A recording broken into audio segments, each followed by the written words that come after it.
this is Deb Graynor with USA Trance Movement. It's Labor Day weekend here in the Big Apple, and we are getting ready for Electric Zoo. Standing next to me is the one and only Mr. Ferry Corsten. Ferry, how are you? Good. Welcome to New York. Thank you very much. You've been here many times before. Yeah. Tell me what you like best about coming to New York. The sort of like the madhouse it is. Yeah? You know? I love it. Do you like the pizza? Yeah, also, of course, yeah. No, all the melting pot of everything. Yep. Food, people, just I love it. I love the hustle and bustle. Now you're set to go on at 6 o'clock, Electric Zoo. Yeah. What goes into preparing for such an event like this? Because I know that you kind of get a shorter time slot, maybe an hour and a half. Is it more difficult for you to get ready for that, or? Usually an hour and a half. You know, it's like you said, it's shorter. Mm-hmm. So I would love to play like the 3-hour sets where I can just go left and right, but an hour and a half is more like, okay, what do I have that creates as much energy as possible without playing the hits. You know? Right. So of course there's a few like more familiar tracks in there, but then I try to play a special edit of it. You know, so it's sometimes there's a lot of preparation going into editing stuff to just make it sound a little different. You know, so when you're in the crowd, you hear the track come in, but it's not doing what you expect it to do. It's a little different, so that's always cool. New tracks, really. I know you said on your radio show this week that you're excited to play a track that for the first time in New York. Talk a little bit about that. A remix, I believe. One of my. Is it a surprise? Am I ruining the surprise? No, it's not a surprise really. I played it on Corsten's Countdown, and one of my favorite bands is Snow Patrol. I met them when they were in Rotterdam, in my city, and we were talking about remixing, and from that came like, hey, can I do a remix of New York, because I love that track. It's a ballad, so it's a challenge to make a dance track out of a ballad. So yeah, had to go with it, and everybody seems to love it. Well, I look forward to hearing it later. Tonight, yeah. Now, I've been listening to you for years. I must say I've been a fan for a very long time. I'm one of your older fans, so I go back a way long time ago. All right. And what I've always admired most about you is that even though the sound styles have changed, music has evolved a little bit, you've always managed to be creative and experimental, but still keep that signature Corsten sound. Is that challenging for you, especially nowadays with the demographics of your fans changing a little bit? You got your loyal old school listeners, and then you got some new people that maybe just turned an ear to electronic music. Very true. But you know what? The Corsten signature, I think, also comes out of the way I produce it in the studio. Right. So it's not necessarily something that I really think like, oh, I have to put this in because that makes it Corsten. It's just the way I do things. You know, right. that makes it sound like that. And ever since, whether it is from the days that I made the big trance records to the more electro sort of sounding tracks, the first thing I'm looking for when I'm in the studio, when I'm working on a new track, is a big hook line or a melody. And that makes it still, you can listen to one of the new Corsten electro influenced tracks, and you compare it to like System F Out of the Blue, whatever. It's the big melody. Yeah, it's a big melody still. And I like to say, to a lot of people who say like, oh yeah, you don't make trance anymore. I still do make trance, because what is trance? It's all about, it's just a rapper. The end is a chocolate bar. I'm with you, and it gets exhausting. I mean, being a part of your fan base, it's exhausting. A lot of the fans, I feel, almost segregate themselves, and they kind of put themselves in certain genres. But in reality, a good track is a good track, and it's electronic music. I mean, the message in any type of music is the hook line or the melody or whatever. So and whether you wrap the melody around, wrap it with a yellow paper or a red paper, that doesn't matter. In the end, it's the chocolate bar that you want to go for. Really. Exactly.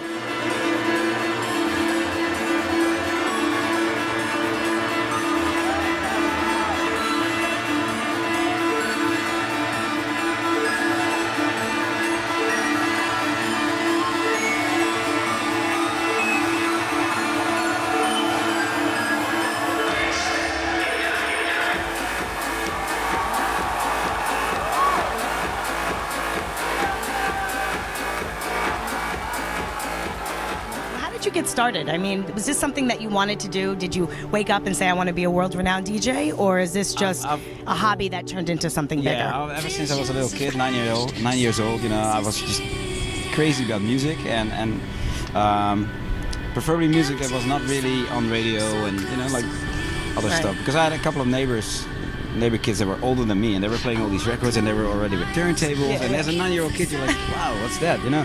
So that was really interesting for me, and I always stayed with that, and you know, developed a passion for DJing as a hobby. Then I started going out. I met a couple of guys who had a studio. So from there grew the whole the passion hunger for right, making right. music. And yeah, the rest is history, basically. Wow. Yeah. Now, your fourth studio album, Weekend, was released back in February. I reviewed the album. I loved it. Great. I thought it was a project that demonstrated such a wide array of sound styles.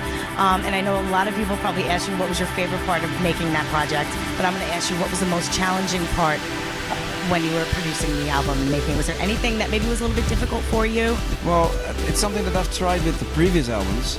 LEF and Right of Way, maybe, you know, to come up with an album that is not strictly trance or strictly this or that, you know. Right. Because I before I had a breakthrough with trance, I made everything from drum and bass to gabber to ambient to techno.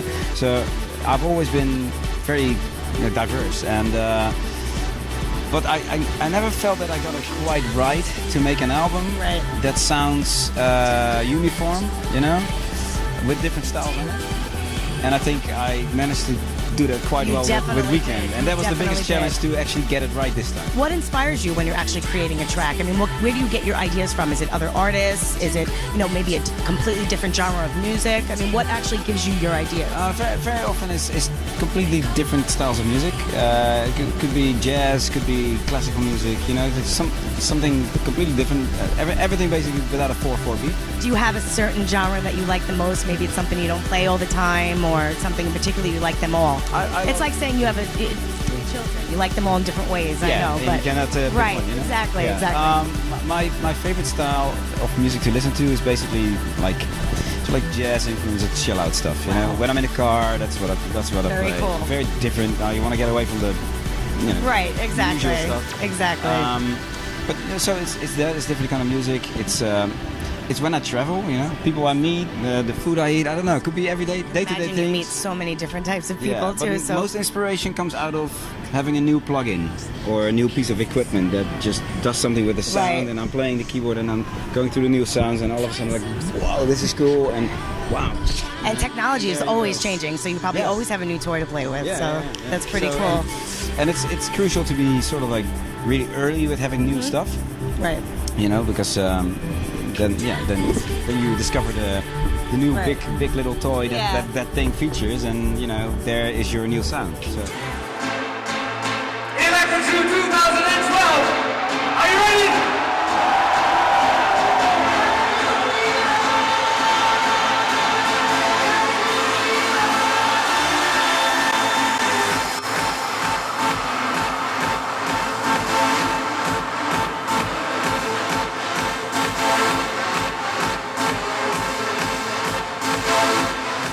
You know, over the last 2 decades, I should say, you have made milestones. I mean, albums, compilations, you've done world tours. What do you feel is your best accomplishment in all of your career so far, up until now? Wow. You know, I stumped you. No, it's not. It's not really one accomplishment. It's something that it's more like a compliment. That I Right, get. right. That to be able to get that compliment for me is it gives me goosebumps sometimes. Right. You know, because I just do in my little studio back home. I do what I like Love. doing, and sometimes what I do in that studio has such an impact on some people's lives. When someone comes up to me like saying, I was in Iraq or I was in Afghanistan and your music pulled me through the whole thing, that is a big compliment. Wow. Or someone said like, I was a big drug addict, you know, listening to your music, I'm clean now and I like to go out to parties. It hits home everyone everywhere differently. So Yeah, so I guess that is sort of the biggest accomplishment, that my music does that to people. wow. That's it. That's really noble. That's good to hear. Your full-on Ferry tour debuts in North America tonight at Roseland. Yeah. How does this differ from maybe some of your other live gigs that you do? Is it more of a production, or? It comes with a custom-built production, custom-built visuals, but the whole thing, the fun thing is, the full-on concept is more where you see, as a clubber, you see your DJs there on the lineup, and and it's not your usual festival where everyone defends their own little Right. part of the lineup, you know, like, oh, this is my time, you play, you go overtime, get lost, right? You know, it's like, okay, I'm going to be playing back-to-back with Michael Woods tonight and with Gabriel Dresden, and if Michael feels that he needs to come up back on stage in the middle of my set and he wants to drop a tune, then so it's like this big sort of family thing that's going on stage as well as in the crowd and all together, basically. Awesome. Well, I look forward to it. Thank you so much for being with us today, and I can't wait for your set later. For sure. Thanks. You. All right.